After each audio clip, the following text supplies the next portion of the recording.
APDSC short 119 which of the following is not correct for parallelogram. సమాంతర చతుర్భుజానికి సంబంధించి ఏది కరెక్ట్ కాదు అని అంటున్నాడు. మనకి ముందు సమాంతర చతుర్భుజం ప్యారలలోగ్రామ్ వేస్తే మనకి ఇప్పుడు ఆప్షన్స్ పరంగా చూద్దాం. ఆపోజిట్ యాంగిల్స్ ఆర్ ఈక్వల్, అంటే ఎదురెదురు కోణాలు ఏవైతే ఉంటాయో అవి ఈక్వల్ గా ఉంటాయి. మనకి ఇక్కడ ఎంత కోణం ఉంటుంది, ఇక్కడ అంతే ఉంటుంది, కాబట్టి ఇది కరెక్టే.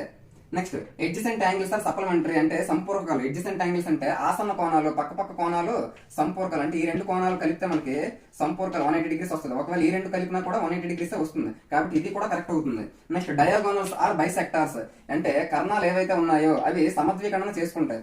ఈ కర్ణాన్ని రెండు సమానంగా ముక్కలుగా చేస్తుంది, ఈ కర్ణాన్ని రెండు సమాన ముక్కలుగా చేస్తుంది, కాబట్టి ఇది కూడా కరెక్టే. Next diagonals are equal. ఇక్కడ మనము ప్యారలలోగ్రామ్ లో చూసుకుంటే డయాగోనల్స్ సమద్వీకరణ చేసుకుంటాయే కానీ సమానంగా ఉండవు. ఇది తక్కువ ఉంటుంది పొడవు, ఇదేమో ఎక్కువ ఉంటుంది, కాబట్టి ఏడు ఈక్వల్ అన్నాడు. ఈక్వల్ కాదు కదా, కాబట్టి కరెక్ట్ కానిది ఏదంటే మనకు ఆన్సర్ ఏదంటే option 4 is the correct answer. Thank you.